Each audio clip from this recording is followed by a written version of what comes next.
नमस्कार दोस्तों, जब भी हम सब्जी वाले पौधे या बेल वर्गीय पौधे लगाने के लिए गमले या ग्रो बैग भरते हैं, खासकर बड़े गमले या ग्रो बैग होते हैं, उनको भरने के लिए बहुत ही ज़्यादा मिट्टी की ज़रूरत होती है। और अगर आप भी मेरी तरह अपने गार्डन में ढेर सारी सब्जियां और फल फूलों के पौधे लगाना चाहते हैं, तो गमले या ग्रो बैग के लिए बहुत ज़्यादा मिट्टी की आवश्यकता होती है। और शहरों में तो मिट्टी इकट्ठा करना बहुत मुश्किल हो जाता है।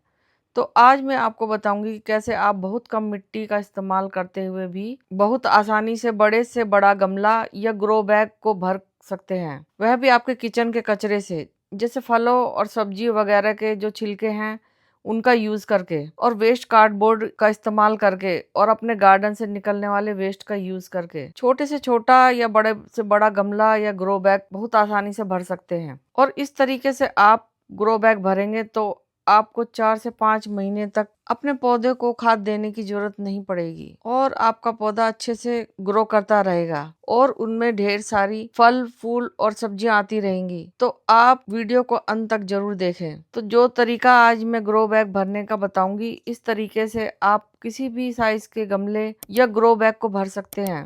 ग्रो बैग भरने के लिए हमने ये 12 बाई 12 का ग्रो बैग लिया है। तो सबसे पहले आपको ये चेक करना है कि जो भी ग्रो बैग या गमला आप ले रहे हैं उसमें ड्रेनेज होल बना है कि नहीं, क्योंकि ड्रेनेज होल नहीं होने की वजह से पौधे खराब हो जाते हैं। सबसे पहले नीचे आपको एक लेयर मिट्टी की डालनी है, ताकि ऊपर से जो भी कचरा या वेस्ट मटेरियल डालेंगे और वो जब डिकम्पोज होगा और वो खाद का रूप लेगा, तो पानी डालने के बाद जो उसके पोषक तत्व होते हैं वो ड्रेनेज होल से बहकर बाहर ना निकल जाए। उसके बाद हम डालेंगे अपने गार्डन का वेस्ट, जैसे सूखी टहनियाँ, सूखे पत्ते या जो भी साफ सफाई में निकला हो। अब इसके ऊपर हम डाल रहे हैं कार्डबोर्ड के छोटे छोटे टुकड़े, जिन्हें हम ब्राउन वेस्ट कहते हैं। कार्डबोर्ड कार्बन का अच्छा स्रोत होता है। ये नमी को बैलेंस करता है और बदबू को कम करता है, और कंपोस्ट को सही रेशियो बनाए रखने में मदद करता है।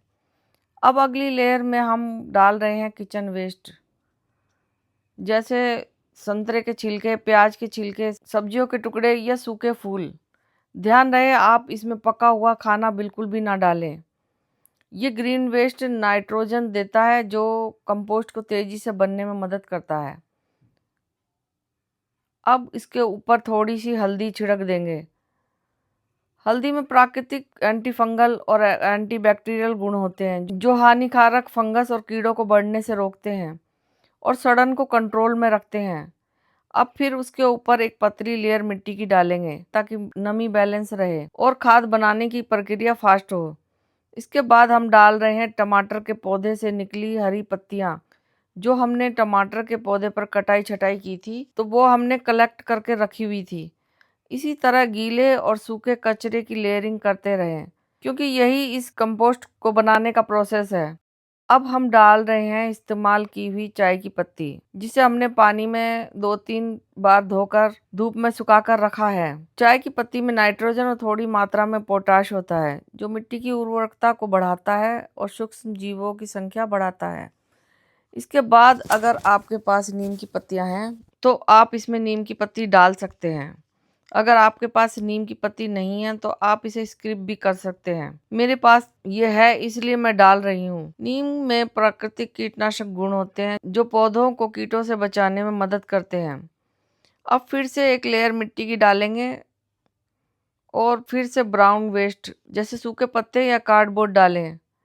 फिर उसके ऊपर किचन वेस्ट और इसी तरह गीला और सूखा कचरा मिलाकर लेयर बनाते रहें। अब मैं इसके ऊपर थोड़ी सी राख यानी वुड ऐश डाल रही हूँ। राख में पोटेशियम और कैल्शियम भरपूर मात्रा में होता है, जो मिट्टी का पीएच संतुलित करता है। अब इसके ऊपर फिर से थोड़ी हल्दी छिड़क देंगे। फिर एक लेयर नीम की सूखी पत्तियों की लगाएंगे। फिर एक लेयर मिट्टी की डालेंगे और फिर एक लेयर चाय की पत्ती डालेंगे। इसी तरह हम ग्रो बैग को ऊपर तक गीले और सूखे वेस्ट की परतों से भरते जाएंगे। बीच बीच में थोड़ी राख और हल्दी डालते रहेंगे, ताकि जब कचरा डिकम्पोज हो तो कोई दुर्गंध या फंगस ना बने। जब ग्रो बैग लगभग भर जाए तब इसे हल्के हाथ से दबा दें। अंत में सबसे ऊपर मिट्टी की एक मोटी लेयर लगाएंगे। तो हमने मिट्टी में वर्मी कंपोस्ट या लीफ कंपोस्ट मिलाकर तैयार किया हुआ है।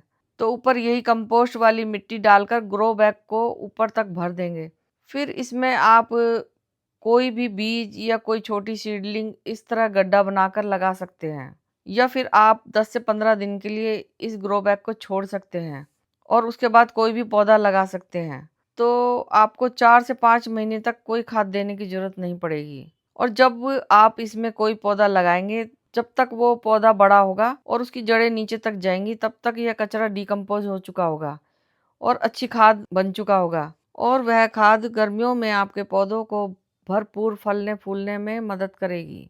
हमने पहले कई सालों से इसी तरीके से अपनी सारी सब्जियां उगाई और रिजल्ट आपके सामने है। इसी तरह अगर आप भी केमिकल फर्टिलाइजर से बचना चाहते हैं और अपने घर के कचरे को सही इस्तेमाल में लाना चाहते हैं, तो इस तरीकों को जरूर अपनाएं। वीडियो को अंत तक देखने के लिए धन्यवाद। तो इस वीडियो को लाइक करें, शेयर करें, ताकि ज़्यादा से ज़्यादा लोग जीरो बजट ऑर्गेनिक गार्डनिंग सीख सकें। और कमेंट में बताएं कि आप इस बार कौन कौन सी सीजनल सब्जियां लगाने वाले हैं। तो मिलते हैं अगली वीडियो में। धन्यवाद।